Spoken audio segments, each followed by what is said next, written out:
성경 말씀 보겠습니다. 갈라디아서 5장 22절로 23절입니다.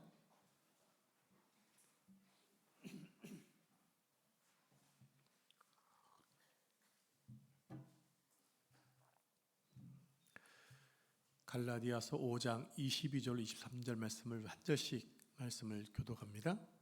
오직 성령의 열매는 사랑과 희락과 화평과 오래 참음과 자비와 양선과 충성과 온유와 절제니 이 같은 것을 금지할 법이 없느니라. 아멘. 이 말씀은 살아계신 하나님의 말씀입니다.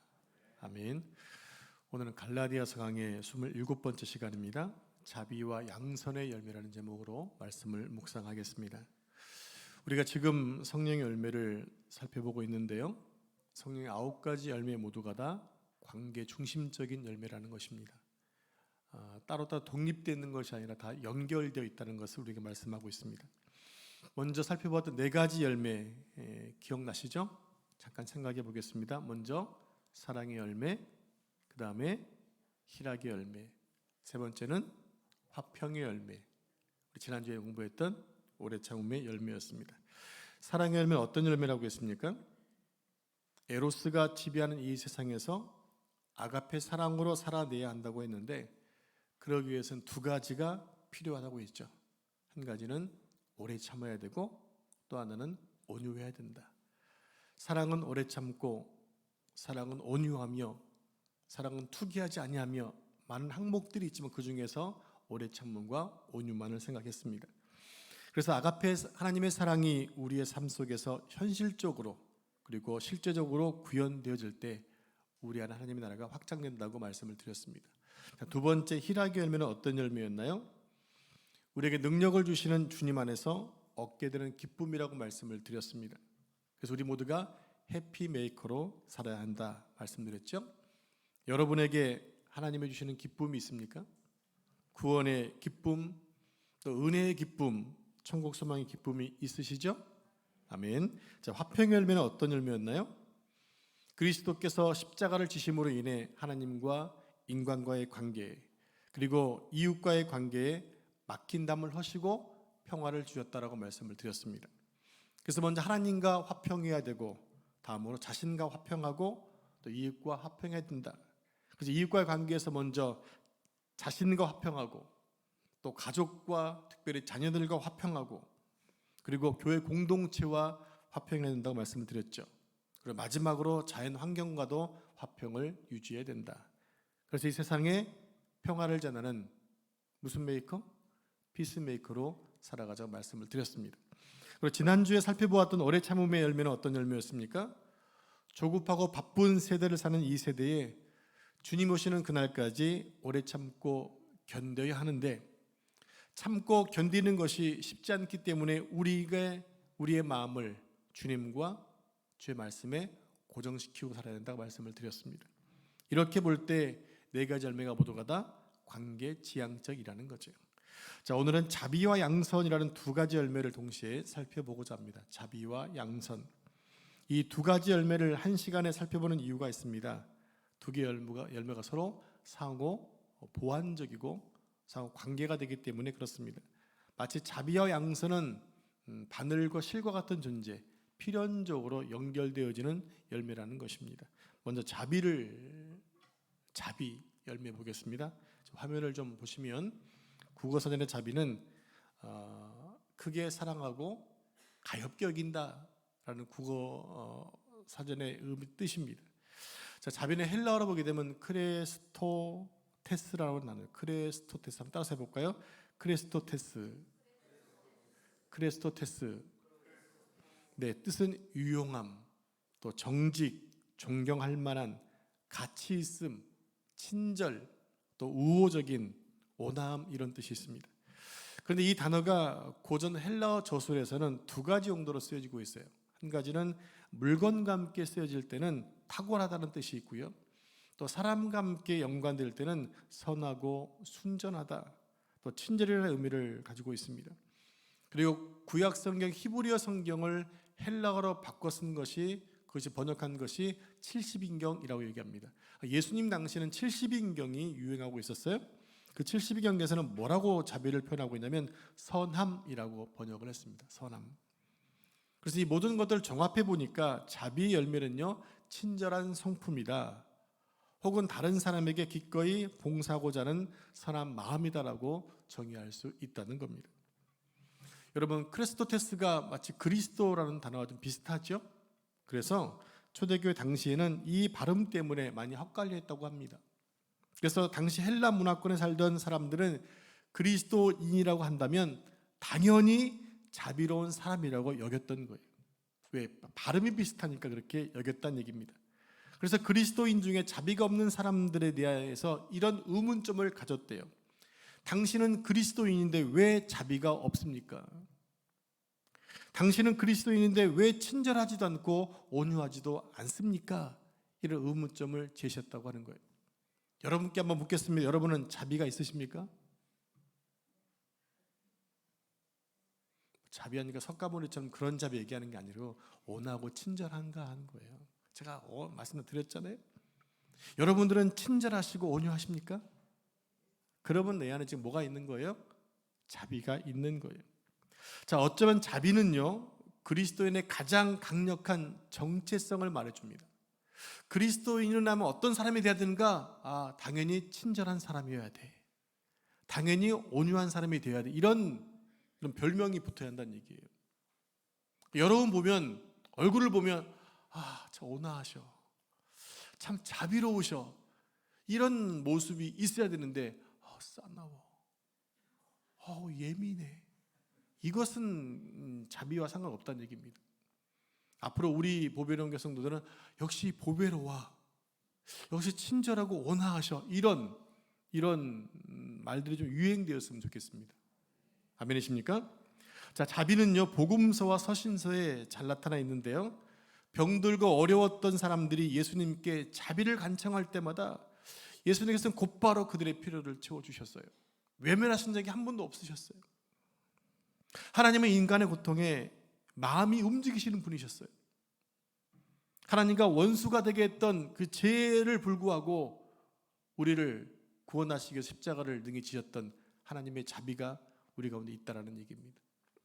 자, 성경에서 자비를 가장 잘 보여주고 있는 것이 누가복음 15장에 나오는 돌아온 탕자, 또 다른 말로 기다리는 아버지 비유에 잘 나와 있죠. 둘째 아들이 아버지가 생전에 계심에도 불구하고 자신의 유산을 받아서 아예 돌아오지 않을 생각을 하고 먼 나라로 떠나버렸어요. 근데 그 물질은 언젠간 다 떨어지게 되잖아요. 모든 물질이 다 탕진하게 되자 굶어 죽게 생겼습니다.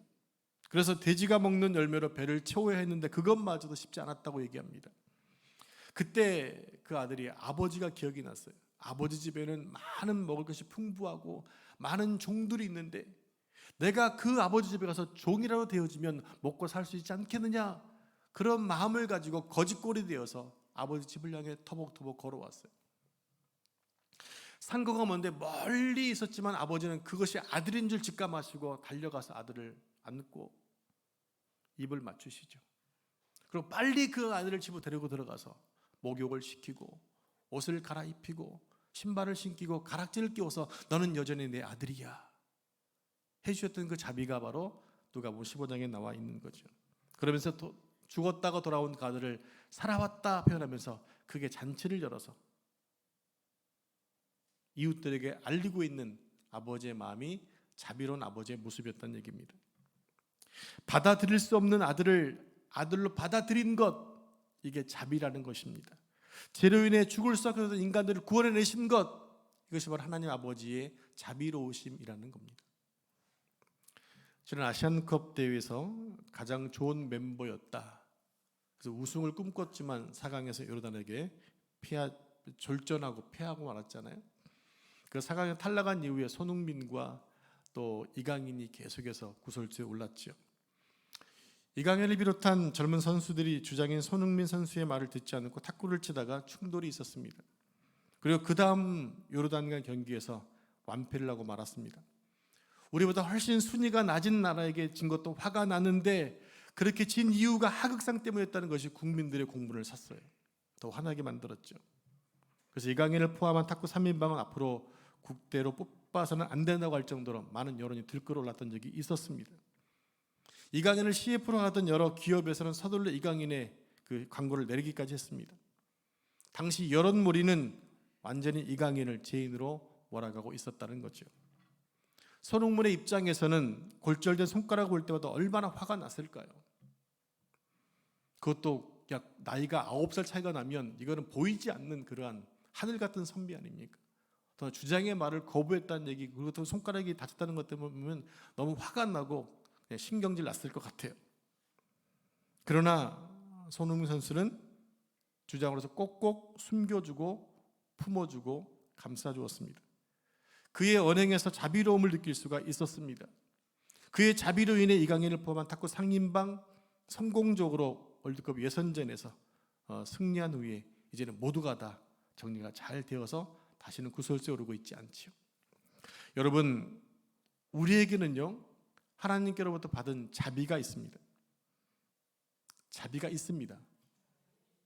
그 자비가 있는 곳에 하나님의 은혜가 베풀어지고 그 자리에 잔치가 열려지게 되는 것입니다. 오늘 하나님을 믿는 우리들에게 하나님의 자비하심이 있고 그 자비의 열매가 맺게 된다면 우리 삶에는 항상 즐거운 잔치가 축제가 있게 되어진다는 얘기입니다. 우리 요한복음 13장 34절 35절 말씀 한 절씩 교독하겠습니다. 새 계명을 너희에게 주노니 서로 사랑하라. 내가 너희를 사랑한 것 같이 너희도 서로 사랑하라.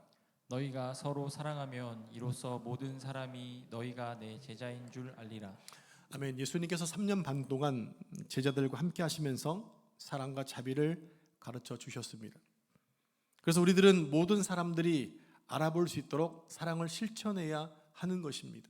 우리가 사랑을 실천하면 세상 사람들이 당신은 하나님의 제자이군요, 하나님의 사람이군요 라고 인정한다는 얘기입니다. 그러나 한 가지 명심할 것이 있어요. 우리들이 사랑을 하되 자비를 베푼다는 식으로 오해하면 안 된다는 거예요. 내가 자비가 많은 자비를 베푼다, 그것이 아니에요. 여러분, 자비는 우리 마음속에서 일어나는 측은지심이 아니라는 얘기입니다. 자비는 하나님의 마음을 가진 사람들이 자연스럽게 맺게 되는 성령의 열매라고 하는 거예요. 하나님의 자비의 마음을 우리가 가져야 한다는 겁니다. 우리는 하나님의 자녀이기 때문에 하나님의 성품을 닮아가야 한다는 거죠. 그리고 우리 안에 하나님의 자비는 자연스럽게 주어졌다고 하는 거예요. 자비는 하나님의 성품이지만, 신의 성품이지만 우리 역시 하나님의 자녀가 되었기 때문에 신의 성품에 동참한 자가 되어서 자비의 마음 우리 가운데 넘쳐나야 한다는 거예요. 그 마음으로 선을 베풀고 사람들을 사랑할 수 있게 되어진다는 얘기죠. 자, 다음으로 성령의 6번째 열매인 양선을 살펴보겠습니다. 다시 화면을 보여주시면, 자, 양선이라는 단어는 국어사전에 어질고 착하다라는 의미가 있어요. 어질고 착하다. 양선이라는 단어는 헬라어가 아가도시네입니다. 따라서 해볼까요? 아가도시네. 외우기 쉽게 해드릴게요. 아기도시네. 자, 제가 연구 많이 했어요. 안 까먹게 하시려고. 아가도시네. 이게 뭐라고요? 양선이라는 얘기입니다. 자, 이 아가도시네라는 단어는요, 자비라는 단어보다 더 능동적인 의미를 가지고 있어요. 더 능동적인 의미를 가지고 있어요. 자, 직역함이 양선이란 어질고 착하다라는 의미로 마음에서 우러나오는 선한 자세를 말하는 것입니다. 마음에서 우러나오는 거예요. 즉, 내 안에 자비가 있으면 그것이 우러나오는 것이 뭐다? 양선이라는 얘기입니다. 이 양선이 바로 예수님의 대표적인 온유한 사랑의 그 성격이라는 것입니다. 성경에서 양선은 선한 행동뿐만 아니라 거룩함을 실천에 옮기는 것을 말합니다. 자, 다시 말해서 자비가 마음의 상태를 말한다면 양선은 자비가 행동으로 드러나는 것을 얘기하는 거예요. 이해가 되시나요? 내 안에 예를 들면 누구를 도와야겠다는 마음이 생겼습니다. 이게 자비의 마음입니다. 그러면 내가 그를 도울 때 뭐 한 거예요? 양선이 나타나게 된다는 얘기입니다. 자, 이런 맥락으로 볼 때 자비의 양선은 한 세트라고 볼 수 있는 거죠. 제가 오늘 이 두 단어를, 두 열매를 같이 묶어 말씀드린 이유가 있습니다. 그것이 뭐냐면, 양선이 없는 자비도 곤란하지만 반대로 자비가 없는 양선도 온전한 게 아니라는 얘기입니다. 그래서 자비만 있고 또 양선이 없으면, 즉 선한 마음의 동기만 있고 행함으로 연결되지 않으면 머리만 커지는 그리스도인이 될 수 있다는 얘기예요. 성경을 많이 하는 거 너무 중요하죠. 근데 그 말씀을 행하지 않으면 머리만 커지게 되어 있어요. 아는 게 너무 많아요. 그런데 행동을 옮기지 않기 때문에 결국에 뭐가 되죠? 가분수가 되어진다는 얘기예요. 말은 하는데 행동하지 않는 것입니다. 그것은 신앙이 아닙니다. 생각은 있는데 행동하지 않는 것입니다. 여러분, 배운 것을 실천하지 않으면 신앙이 크지 않아요. 자, 여러분께 매수 주로 말씀드린 거 있잖아요. 여러분 말씀 들은 것을 뭐 하라? 실천하라. 그래야 여러분께서 신앙이 되기 때문에 그런 거예요. 자, 일제 강점기 시대 때 나라에 이런 슬픔을 가지고 있는 한 사람이 있었어요. 그 당시 독립군을 돕거나 또 독립에 대한 이야기를 하면 다 잡혀가서 고문당하고 죽었던 그러한 생체 실험에 해부되었던 그러한 것이 우리가 아까 했던 어둠의 그 시기였잖아요. 그래서 이 사람은 너무나 울분이 커져서 밤마다 방에 들어가가지고 두꺼운 이불을 뒤집어 쓰고 대한독립 만세, 대한독립 만세 외쳤다는 거예요. 어떻게 해요? 이불을 뒤집어 쓰고. 왜? 남이 들으면 안 되니까 했겠죠. 그리고 많은 시간이 지나서 해방이 되게 됩니다. 이 사실에 너무나 기뻤던 이 사람은 관공서로 뛰어가서 자기도 매일 밤마다 방에서 이불을 뒤집어 쓰고 대한독립 만세를 외쳤으니까 자기도 독립투사에 넣어달라고 얘기한 거예요. 결과가 어떻게 되었을까요? 독립운동을 행동으로 옮기지 않고 이불 속에서 혼자 만세를 부르는 것을 독립투사로 인정할 수 없다는 얘기였습니다. 맞지 않겠습니까? 이런 얼토당토하지 않은 이야기가 우리의 영적 상태일 수 있다고 하는 거예요.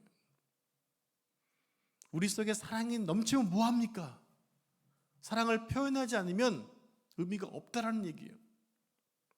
만약에 우리에게 자비만 있고 양손으로 나타나지 않는다면 그건 이불 속에서 대한독립 만세를 외친 사람과 동일하다는 얘기입니다. 입만 살아있는 무기력한 그리스도인의 상태를 존 웨슬리는 이렇게 얘기했어요. 유사 그리스도인이다. 그리스도인을 닮았다라는 겁니다. 그리스도인이 아니라 닮았다라는 거예요. 조나단 에드워즈 목사님 이렇게 얘기합니다. 명목상 그리스도인이다. 이름만 그리스도인이다 얘기했습니다. 우리 함께 야고보서 2장 14절 말씀과 잡독합니다. 시작. 네, 형제들아, 만일 사람이 믿음이 있노라 하고 행함이 없으면 무슨 유익이 있으리요? 그 믿음이 능히 자기를 구원하겠느냐? 계속해서 2장 17절 말씀입니다. 시작. 이와 같이 행함이 없는 믿음은 그 자체가 죽은 것이라. 아멘. 행함이 없는 믿음이 죽은 믿음인 것처럼 양선이 없는 자비는 마치 이불을 뒤집어 쓰고 대한독립 만세를 외치는 것처럼 무기력한 신앙인이 될 수밖에 없다는 얘기입니다. 자, 이와 반대로 양선은 있는데 자비가 없다면 어떻게 되는 걸까요? 자비가 있는데 양선이 없으면 죽은 믿음이지만 반면에 양선은 있는데 자비가 없다. 자, 이 부분을 잘 설명해 주는 말씀이 있어요. 우리 함께 고린도전서 13장 1절 말씀 같이 합독합니다. 시작. 내가 사람의 방언과 천사의 말을 할지라도 사랑이 없으면 소리나는 구리와 울리는 꽹과리가 되고. 아멘. 여러분 꽹과리 소리 들어보셨나요? 꽹과리 소리 들어보셨죠? 어떻습니까? 듣기 딱 나오는 말씀이 듣기 싫은 게 아니라 듣기 힘들죠. 듣기에 따라 다를 수 있습니다. 굉장히 시끄럽습니다. 물론 어쩔 때는 짜증도 납니다. 물론 운동에 따라 체육대회 때는 응원하는 경우에는 상당히 분위기를 끌어올리긴 하지만 오늘 본문에서 의미는 시끄럽다는 의미가 더 커요. 여러분, 우리가 그동안 해왔던 많은 선한 행위와 구제를 하나님이 평가하실 때 어떻게 보냐는 얘기예요. 얘야 시끄럽다 시끄러. 소음이다 소음. 이라고 나의 어떤 선행에 대해서 하나님 평가하신다면 얼마나 속상하겠습니까? 그러니까 결론적으로 우리의 섬김 안에 무엇이 있어야 한다는 얘기인가요? 섬김 안에 무엇이 있어야 한다? 자비가 있어야 한다는 얘기예요. 자비와 양선이 함께하고 그리고 선한 마음과 선한 동기가 함께할 때 우리의 섬김을 울리는 꽹과리가 되는 것이 아니라 서로 두 개를 균형을 맞추는 것이 정말 필요하다고 말씀을 하고 있는 거예요. 자비도 중요하고 양수도 중요하다는 얘기입니다. 여러분께 물어볼까요? 여러분, 자비가 중요합니까? 양선이 중요합니까? 라고 물으면 어떤 분들은 자비, 양선 고집하는 분이 계세요. 정확한 답은요, 둘 다 중요해요. 둘 다 중요한 거예요. 그래야 균형 있는 신앙인이 될 수 있다는 얘기입니다. 여러분, 믿음이 중요합니까? 행함이 중요합니까?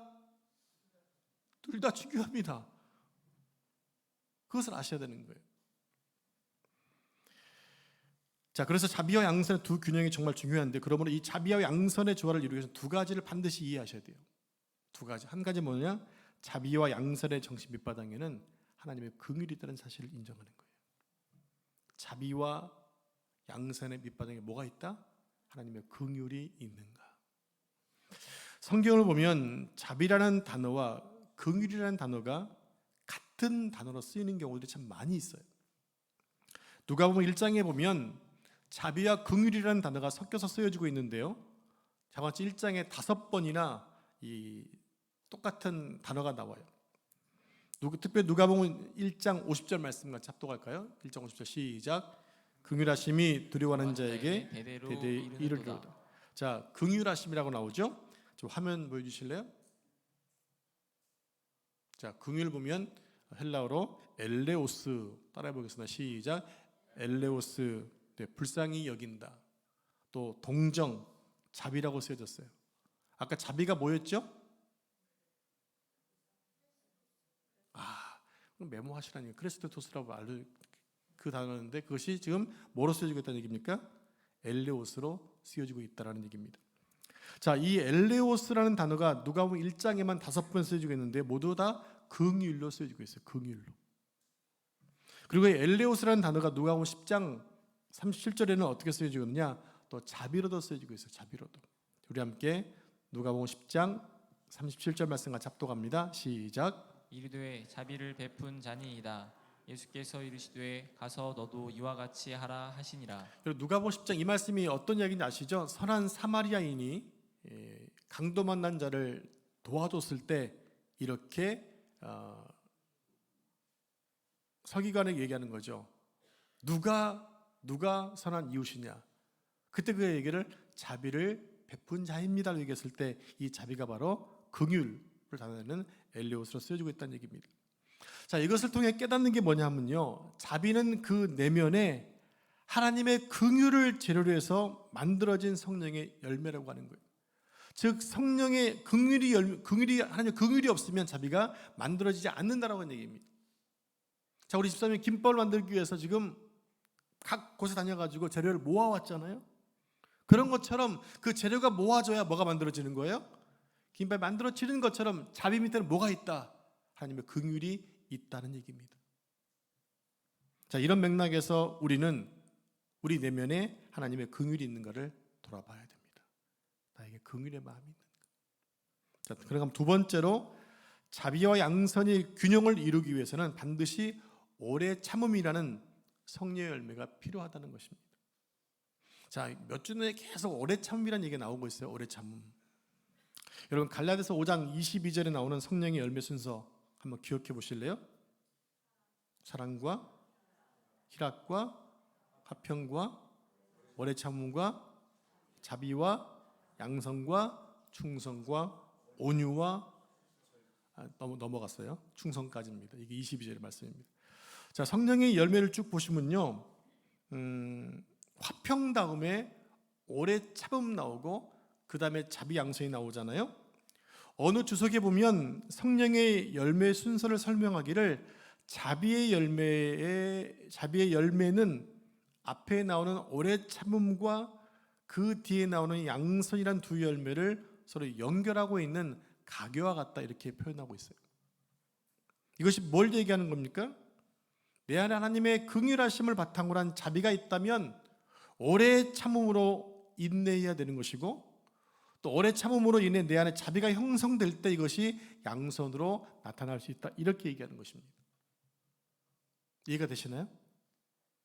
자, 다시 내 안에 하나님의 긍휼하심을 바탕으로 한 자비가 있다면 것은 오래 참음으로 인내해야 되고, 오래 참음으로 해서 내 안에 자비가 형성되어 있다면 뭐로 나타난다?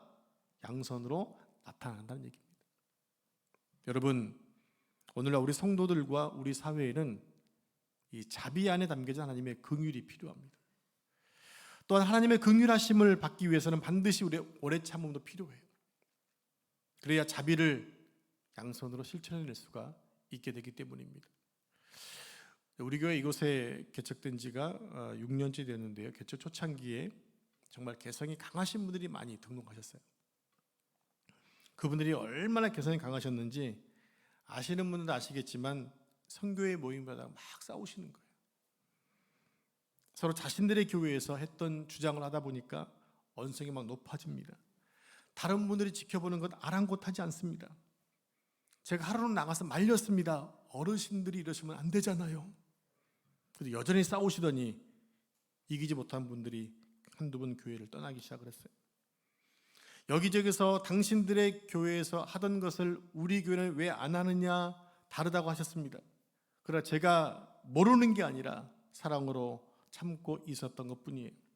제가 부교적 짬밥만 20년이 넘거든요. 개성이 강한 분들의 이야기를 제가 다 듣다 보면 아마도 우리 교회는 산으로 갔을지도 몰라요. 특별히 그 중에 더 힘들게 하시는 분이 계셨어요. 다른 분들을 다 쫓아내셔서 본인만 남아 계셨어요. 그래서 저도 계속해서 참아주고 사랑하자고 매번 말씀을 드렸죠. 그랬더니 어떤 분이 언제까지 참아야 합니까? 라고 저한테 하소연하신 분도 계셨어요. 그래서 끝까지 사랑해 주셔야 됩니다. 그게 교회이기 때문입니다. 그분은 다른 분들을 힘들게도 추운 겨울에 새벽 예배 나오셔서 바로 제 뒤에 앉으셔가지고 열심히 기도하셨어요. 듣다 보게 되면 그래도 아버지를 부르면서 기도하는 그 마음이 제게 느껴졌기 때문에 끝까지 사랑해 준다고 저는 주장했던 것이고 사랑을 예를 많이 썼습니다. 결국 그분도 떠나시더라고요. 그리고 나서 교회는 조용해졌습니다. 여러분, 교회에서 사고를 치고 문제를 일으킨다고 해서 미워하고 쫓아내는 게 맞습니까? 만약 그런다면 여러분, 우리 교회는 한 명도 남아있지 못할 겁니다. 여러분도 다 그 석이 있잖아요. 개성이 있잖아요. 그거를 못 참고 다 미워한다면 어느 누구도 구원 받을 수 없고 어느 누구도 교회의 주인 될 수가 없다라고 하는 거예요. 그래서 끝까지 교회는 뭐 해야 되느냐? 하나님이 나를 참아주시고 구원해 주신 것처럼 우리 또한 참아주고 사랑하고 기도하는 게 교회의 모습이라고 하는 거예요. 여전히 부족하지만 그 일을 위해서 우리는 나가는 모습이 필요하다는 것입니다. 아멘이십니까? 여러분, 우리가 구원받고 하나님의 사랑을 받게 된 것이 무엇 때문인가요? 여러분이 구원받으시는 거 무엇 때문입니까? 여러분이 선하기 때문에 구원받으셨습니까? 여러분이 잘나서 구원받으셨나요? 아니에요. 하나님이 선하시기 때문에 우리가 선하게 된 것뿐이에요. 하나님의 긍휼이 있기 때문에 우리가 긍휼을 받은 것뿐이에요. 모든 것은 다 주님께 있는 거지 나에게 있는 게 아니에요. 우리는 가끔씩은 어떻게 하면 우리는 나 자신에게 포인트를 맞출 때가 많이 있어요. 안 됩니다. 항상 포인트를 하나님께 맞춰야 되는 거예요. 그분의 거룩하심 때문에 내가 거룩해져 가는 것이고, 그분이 선하시기 때문에 내가 선하게 택함 받은 것이고, 그분의 사랑 때문에 내가 구원받게 되어진 거지, 내가 무엇인가 잘났기 때문에 뭔가 했기 때문에 하는 것이 아니라고 하는 거예요. 이것을 빨리빨리 고쳐주셔야 돼요.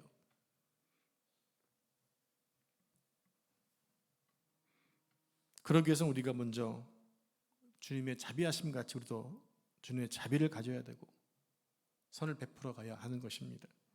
그렇게 자비를 베풀고 선을 행하기 위해서는 반드시 오래 참는 것이 있어야 되는 거예요. 어둠의 핵심적인 힘은 미움이다라는 말이 있습니다. 어둠의 핵심적인 힘은 미움이다. 오늘 한국 교회가 타락했다고 사회에서는 말할 것도 없이 걱정 많이 하죠. 교회가 인본주의다, 세속적이다 등등의 별의별 이야기가 많이 하지만 그것보다 더 위험한 것이 있어요. 그것이 무엇이냐? 미움이 교회 안에 있다라는 거예요. 미움이 교회 안에 있고 미움이 여전히 우리 속에 있다라는 거예요. 그 미움의 감정이 계속해서 은혜를 몰아내고 있어요. 사람들을 몰아내고 있다고요. 제 마음에도 미움이 여전히 남아 있어요. 그래서 어떻게 한다는 얘기입니까? 범죄 오래 참고 인내하며 용서해야 한다는 거예요. 그것이 힘들지만 해야 한다는 거예요. 그런 용서에 대한 확신이 내 안에 없으면 우리 또한 하나님께로부터 용서받았다고 확신할 수 없기 때문에 그런 거예요. 그래서 신앙생활이 쉽지 않은 것입니다. 말로는 다 용서한 것 같은데, 생각으로는 다 용서할 수 있을 것 같은데 그 사람만 생각하면 또 화가 나는 것, 여전히 내 마음속에 미움이 있다는 증거예요. 그래서 우리는 날마다 죽어야 하는 거예요. 죽는 척만 하지 말고 죽어야 되는 거예요. 제가 전에도 말씀드렸죠? 사람은 고쳐 쓰는 존재가 아니다. 완전히 죽었다가 다시 살아나야 된다. 바울도 날마다 죽는다고 그랬어요. 그 위대한 사도 바울도 날마다 죽는다고 그랬어요. 우리는 어떻게 해요? 우리 날마다 죽어야죠. 내가 완전히 죽으면 용서할 수 있는 것, 사랑하는 것, 자비롭고 선을 행하는 것, 그것이 쉬워진다고 하는 것입니다. 그래서 그 모든 것이 성령의 열매라고 하는 거예요. 시간이 너무 많이 가가지고 그냥 정리하겠습니다. 결론을 맺으면요, 성경에 나오는 아주 아름다운 이야기 하나를 들려드리고 말씀 마치겠습니다. 자, 자비와 양선에 대한 아름답고 감동적인 이야기가 사무엘하 9장에 나옵니다. 다윗이 사울 왕의 손자이면서 요나단의 아들인 무비보셋에게 자비를 베풀었던 이야기입니다. 자, 사무엘하 9장 3절 말씀 같이 합독할까요? 시작. 왕이 이르되 사울의 집에 아직도 남은 사람이 없느냐? 내가 그 사람에게 하나님의 은총을 베풀고자 하노라. 하니 시바가 왕께 아뢰되 요나단의 아들 하나가 있는데 다리 저는 자니이다 하니라. 아멘. 자, 다윗이 왕이 되었을 때 사울 왕조는 다 모두 다 제거돼야 됩니다. 실은 전 왕권은, 왕의 모든 사람 다 이렇게 완전히 없애잖아요. 다시 뭐 쿠데타가 없애기 위해서 하는데, 다윗은 무비보셋을 찾았어요. 근데 그를 불러왔어요. 왜냐하면 친구 요나단과 맺었던 약속이 있었기 때문입니다. 그래서 무비보셋을 불러서 이렇게 말합니다. 내가 너에게 자비를 베풀 텐데 네가 다른 왕자들처럼 나와 함께 같은 상을 먹게 될 것이다. 그리고 네 할아버지가 낳았던 모든 재산을 다 너에게 주겠다. 이렇게 말을 했어요. 다윗이 사울의 집에 남아있는 무비보셋에게 자비를 베풀었습니다. 다윗이 이렇게 자비로운 마음을 가질 수 있었던 것은 그 안에 하나님의 은총이 있었기 때문이라는 것. 그가 쫓겨다닐 때 하나님의 은총과 보호 속에서 살았던 것처럼 자기도 지금 힘을 잃고 아버지, 형제 다 잃어버린, 그래서 불구가 되어진 무비보셋 너무 불쌍하잖아요. 그래서 그를 위해서 은총을 베풀겠다라는 것이었어요. 그리고 함께 같이 먹고 모든 재산을 다 돌려줬어요. 다윗은 자비의 마음만 가진 것이 아니라 양손으로 실천을 냈습니다.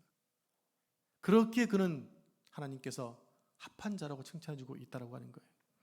여러분, 하나님께 합한 자라고 칭찬받고 싶으십니까? 그러시다면 자비의 마음이 양손으로 드러나는 살기 바랍니다. 그런 삶을 살 때 세상 사람들이 얘기할까? 아, 당신은 진정으로 그리스도인이십니다. 내가 당신 때문에 교회 가도록 하겠습니다라는 말이 들리지 하지 않을까요? 여러분, 그런 삶을 살아내는 여러분들에게 축복합니다. 기도하겠습니다. 하나님 감사합니다. 오늘 자비와 양선에 대한 열매를 살펴보았습니다. 우리에게 신의 성품인 자비의 마음을 주시는 것 감사합니다.